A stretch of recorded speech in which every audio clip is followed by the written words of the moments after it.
Hello, welcome to The Art of Growth. This is Jim Zartman, and today Joel and I will be carrying on our series on being a student of your story with our Type 4 panel. Next offering we have coming up is 2 group coaching classes that I will be leading. One is called The Transformational Journey, which are the stages you have to walk through to grow. And one of them is called Integration Practices, where we spend a month on instincts, one on the 3 centers, and one on the stances. You can sign up for either of these groups at theartofgrowth.org under coaching.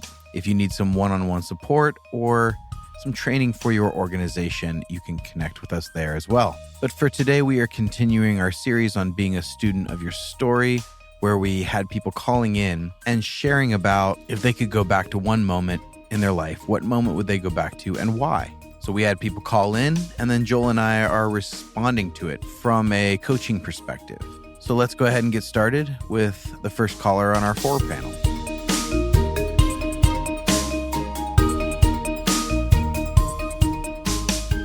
Hi, my name is Carly, and I am a Type 4.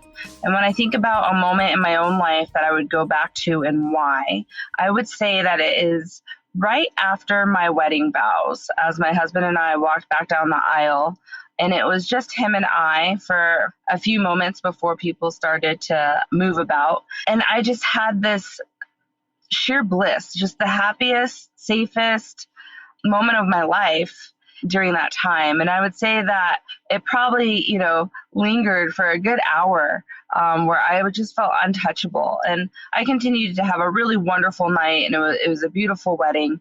But that moment, that specific moment, I don't know if I've ever had that replicated in any other time of my life.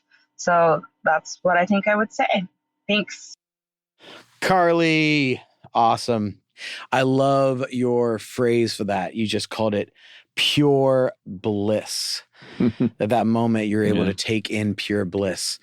Because I was just thinking about the necessity for the heart types, especially for the 4, the necessity of beauty, of this, like, there's a way that the world could be. And most moments aren't going to live up to it, and the struggle with that so many 4s experience. But just this moment where it's like, this moment, I did experience that. And just sharing that and then like celebrating that and reliving a moment of going pure bliss. Like, I am connected. I am myself in this moment. I'm connected to you in this moment. I'm seeing who you are. We've just made this commitment together. So there's this connected, like, ultimate connection moment. And we've done this thing in front of all of these people, but now we've pulled away and it's just us for this moment before we go back out in the world. So it's the intimacy of that. And it has so many of those just beautiful words that 4s thrive around, with intimacy and connection and beauty and bliss, that she got to experience those in those moments. And I love that. Yeah. I think for a lot of 4s, the wedding is a good analogy for the ideal way life could be. Like the romantic part of the 4, the beauty, feeling seen and feeling significant. Like all of those come together in a wedding. And there's this space for 4s that at our best, we are loved, we are significant, there's beauty, right? You stand out. Beauty stands out. Beauty is not something that disappears into the bland, perfect sequential, perfect symmetry of, constructed cities and worlds. And I think that makes a lot of sense, at which then you think, well, how did that happen, that in that moment? Because in other moments, you could be at a wedding or your own and say, it just didn't quite live up to the way it could have been, right? But something about that moment for Carly was like, this is perfect. And you always wonder about that. Like, what is it about that moment, that allowed me to be able to fully embrace? Because it's not always the circumstances. The circumstances are important. They're very, very important. They play a significant role in our own internal experience. But it's also our own internal response to the circumstances that makes a difference. And so sometimes we're in a place where I'm able to receive all that love. Yeah. I'm able to take it in. And it is perfect when that happens. There's both this intake and then this output. There's like this beautiful reciprocal nature to love when it is at its best. It's I'm receiving it, I'm putting it back out into the world. And they're receiving it, right? Because that has to happen as well. Like you love, and if it's not received, then that stifles you, that feels hurtful to you. Mm-hmm. So you're loving, there's receptivity on that side, they're loving, and you're receptive to that love. I think about that when I'm listening to what you said, Carly. Beautiful, Carly. Thank you for sharing that. Thank you. All right, let's hear from our next caller. Hi, my name is Mariah, and I'm leaning to the 4 with a 5 wing. If I could go back to one moment in my life, it would be to the moment that I was in a relationship with my ex in Mexico. And I would just say simply, this isn't for me. Thank you so much. And move along. And probably in that time, tell myself or somehow know that it's not my responsibility to help him or change him, and that, hey, you are free to let go. You are free to be.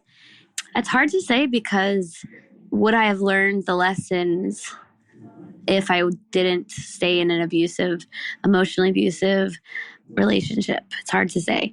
But now knowing it, I would go back and somehow let go of that and move on in peace, to freedom to let go. And that's about it. Yeah, thanks, Mariah. I love this. Wish I had the freedom to let go, the freedom to be. I can hear in that desire for authenticity, the desire to just be myself, to be free to be myself, instead of holding this thing that we've talked about with the heart types, which is this sense of relational responsibility. Like, I am responsible for this other person. And obviously there weren't enough details to completely fill in the story. So I'm not going to talk entirely just about your story, but other stories I've heard similarly from 4s, where there's almost this person has either an abusive nature, an addiction, they have something that's a real darkness that they're struggling with. And sometimes there can feel like that sense of significance in being in a relationship with that person, because I'm going to like help them move forward. And other types struggle with this at the same time. This sense of, it feels very real because there's a real struggle here. So that appeals to that depth of the 4 of wanting to navigate and feel like that life is very real when it is facing struggles. But in hindsight, looking back, it's that I wish I would have had more of a freedom to let go. And even at the beginning, the way you shared it, it wasn't like, get away from this toxic person. It wasn't that kind of thing. You said, I wish I could have just said, thank you, but this is not for me. And that phrase to me is the phrase of growth that points back and looks back and says, I'm seeing this a little bit more clearly. I can't have responsibility for this. This is not mine to own. Your healing is not for me to make happen. And I certainly cannot be on the receiving end of your darkness and think that I can take it in and I can make something better. I can make things better by absorbing it into myself. You can say, nope, not for me. And that is something that a lot of heart types need to, and other types too, but the heart type within all of us, when we have to say, that's not for me, and I can't be the one to heal you in this situation. It's true for all types that at some level we want our needs to be met without necessarily being vulnerable or expressing what those needs are. And so heart types, just like every other type, and type 4s, will deal with this as well. And they'll do it differently, certainly. But there's a point at which relationships sometimes can be that a means to getting that internal sense of significance. Like, if I can help you change enough that you then can love me the way I'd like to be loved, then I'll be okay, And I think that there's a point where, we all have to come to terms with what am I trying to do here? Like, why am I holding on to something? is it really just because I'm trying to change the person for their good, for their benefit? Or is it in part that I'm also trying to change them so that they can be something for me that I need them to be for me? Yeah. And this is true of me. It's true of, I can say that. I can't speak for all 9 types, but I can say that has been true for me as well. And being able to know what that is so that you can begin the process of discernment and then making better decisions. Like, okay, that person can't be that to me. And that's actually been really tremendously helpful for me in all my relationships. My relationship with my family, certain members of my family that I recognize they can't be this thing. I have this need. They can't meet that particular need. Right. And there are a bunch of them. It's like, okay, I like to have this really intense back and forth sometimes with people, right? Certain types of my family cannot. It's just not their thing. Subjects I'm deeply interested in, others that I'm not at all, right? And then finding like, oh yeah, you can't, that's not something you enjoy. Right. But can I enjoy you where you're at? And can we have that kind of relationship? And so that's been a process of change. You go through grief, you go through letting go, like they will never be this for me. They will never be able to meet that particular need. And so I appreciate what you just shared. And I think that's really good because it's insightful to me as I reflect on your story and on all of our stories. And think about how do we go about doing that thing of relationship. Yeah.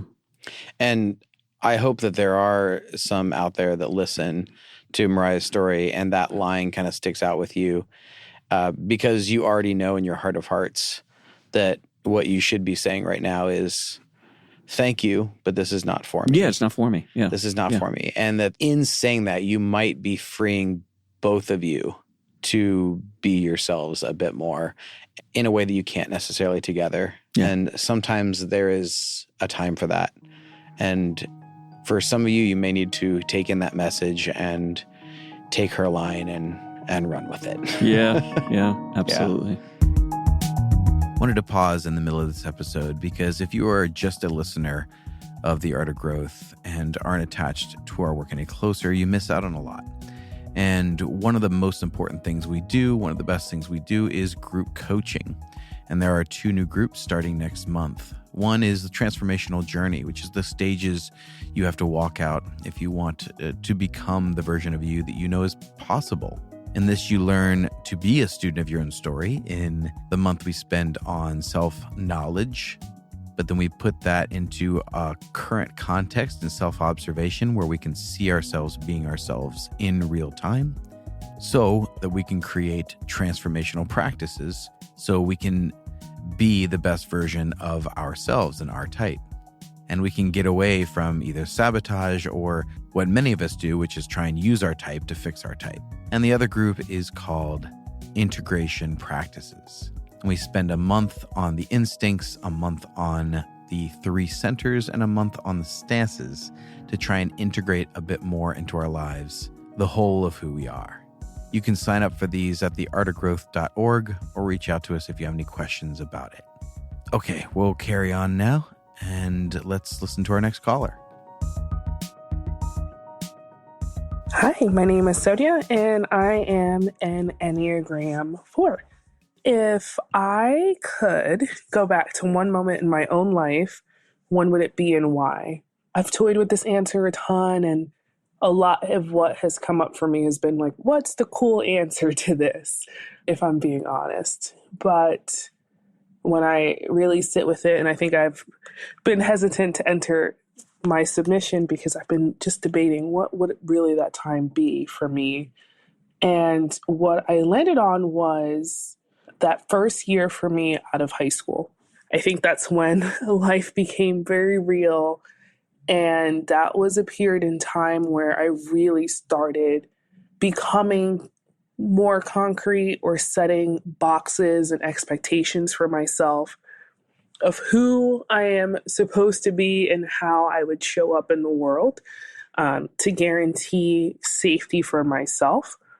Because everything else that I was before had not amount to my desired outcome. So, prior to this period of time, I was an achieving student. I had great friends. I did all the extracurricular activities in school, just a lot of really cool and awesome things. And after high school, that kind of stopped. And I think that I really took a lot of those challenges that life just brought me just out of circumstances from my family, very personally. And as a result of it, I think I really started telling myself a lot of stories about who I had to be in the world and what that meant of me. So I had to show up a particular way to be accepted. I would have to act this way to be accepted. Negative self-image and belief in myself, all of those things really became concrete in that period of time. And I would love so badly to be able to go back in time and sit with that version of myself. And one, just show her who we ended up becoming. I think that she would think that I'm pretty cool now. To just be a listening ear and give her space to know that there's definitely more that she can and would become. And she didn't have to place herself in so many boxes, because I think that I've now been spending the past 2 years unpacking and unfolding all of those boxes that I've placed myself in ever since COVID. So yeah, I would go back to that time after high school. A very close second would be the summer of 2020, when I decided to completely flip my life upside down. I would love to be able to go live those moments where I was making those decisions to quit the job and get in the car and just start driving. Okay, let's start with the beginning, the very beginning and the very end, and then we'll go to the middle. Okay, so the very beginning, I wanted to submit something that sounded cool. I love that. I love that. I love the honesty of that. I love the honesty. Totally. Yeah, so that's cool, because I think you know yourself, and you knew, Sonia, that you're a 4. You want to say something that has meaning, that is deep, that is significant. So absolutely. And I love the end. Like, I love that moment of just getting into my car and driving, like quitting, getting into my car, driving. My life upside down. Yeah. We don't know what happened, but I'm like, what's the rest of that story? That just kind of ended there. I know it did. I want to know the rest of that story. I know. That wasn't an edit, folks. I didn't do that. No, I know. But I love that. I love that there's no end. It's like I quit, got into my car, and I drove. There's something very liberating for me. And maybe that's just my type. I love that. There's like freedom there. The future's wide open, right? And I think that for a lot of 4s, when they finally do the thing that they've been deliberating about for a while, and they make the decision, they get into motion, and not in the sense of motion for motion's sake, because there's a lot of 4s that are very super, super, super physically active, and they're doing a lot of things. But the motion that is the kind of motion that is theirs to make. And when they do it, boy, you're just like, there's a sense of, why didn't I do this earlier, right? So all of us can resonate with that. Like, why didn't I do this before, much earlier? But I think we all need to go through the process we go through in order to finally get to being able to make that decision. So anyways, I wanted to start with those two and kind of work our way towards the middle. Yeah. Well, the middle, what I see right there in the middle, and I think it ties into both the beginning struggle that's still with her, and then the end liberation is like on this journey. But in the middle there is that struggle of, who am I and how am I supposed to show up in the world? Because she's talking about in high school, like, I had this structure. I was part of these different things. Basically, like, life was giving me the actions I needed to be a part of. It gave me the goals I need to accomplish. And then all of a sudden it's like, well, wait a minute, I have to figure this out for myself now. And a lot of people struggle with that at that turn. But this moment where I'm trying to figure out, like, well, who am I? How do I need to show up in the world? How do I behave? So it's an externalized question, right? How am I supposed to show up in this environment? But the liberation of, I wish I could show her my life now, because I think we'd be proud of who I've become, kind of that moment. Yeah. And I think about that all the time. I'm like, I wish I could show a snapshot of my life to, like, my 19-year-old because you wouldn't have self. Oh my gosh, yeah. Like, I would not have recognized this. I never could have anticipated it. Yeah. And I think that's such a good thing to remember for everyone, wherever you are right now. Like, you're going to look back 10 years from now and be like, I can't believe, like, this is where I am now. There's something about that. It's easy to get trapped in the past. And a couple of people mentioned the heart types, like, that can be something that comes up for a lot of them. Not all, but a lot of them. And just this going, if you just keep moving, if you just keep going, if you just keep taking the next step, you're going to eventually reach a point where you look back and you're like, wow, I can't believe I came that far. And to make a point about the end of the story, like driving off, well, 10 years from now, what are you going to have to show that person? You know, would you be like, well, this is where we are now. I tried to make it work. I tried to make my life work and adapt myself to who I thought I needed to be and what I thought I needed to do. But then I've taken the steps to free myself from that. Well, there's a few key words that are interesting. And of course, for each type, there's certain words that are more consistent for that type. Yeah. They're, words and metaphors. So they speak to something. And so the word boxes, I'd fit myself into these boxes, right? Mm-hmm. So Right. fours oftentimes speak of that because on one hand, there's the adapting that fours do, right? So all heart types will do this adapting in order to be seen and in order to feel loved, in order to feel valued. And so the adapting that the four does leads them into a space of feeling very much like they are in a box and they're forced to perform, to act a certain way. And fours really love the organic kind of approach to life, which is like, a tree or a flower. It grows and it can't be boxed. It's not healthy for it. And so it's much more of this like experience of variety, beauty, growth, development. All of that stuff happens. And you do go back and forth. And as a four, I think that is a lot of times what fours feel is I need to adapt in order to get the validation that I'm seeking. And yet, when I do, it turns out to be a box and I seek freedom from it. But don't look at that as a bad thing. I want to say that's part of the path. That's part of the process. And you got into your car, you quit your job, you got into your car and you kept driving. And where you are today apparently is a much better place. And you're happy where you are. So good for you. Yeah, so I'm just picturing you riding into the sunset now. Yeah. So, like, Totally. Driving into the sunset, just like the Art of Growth logo, where someone's like, it's the car with the map and it's like the mountains in the distance and the sun is setting. It's just kind of like you are right there in our graphic. Yeah. And I'm loving it. So enjoy it, Sonia. Enjoy every minute of it. If there was one time I could go back to, as a four, we tend to look into the past and look at moments that were better than the current moment. And I am a typical four and have done that my entire life. However, when I learned I was a four, it's been about 6 years now, and I first studied the Enneagram, I started working pretty hard on being grateful for today. And so if there's any place I could go back to, it would be right now, today. I have worked really hard on finding joy in every moment and in being grateful and in being present. And I'm proud to say that after a long road, which I'm sure will continue for some time, now is the moment that I love the best in my life.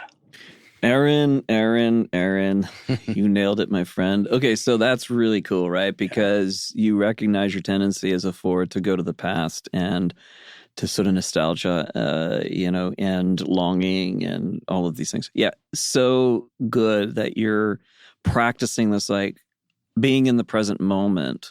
And in the best, I think it's the bringing of all of that together. It's bringing the past, the present, and the future together. I don't think that these things should be carved out separately. I think you're helpful to look at them separately. But the integration, again, we always talk about this integration of centers, integration of instincts, integration is really the path forward.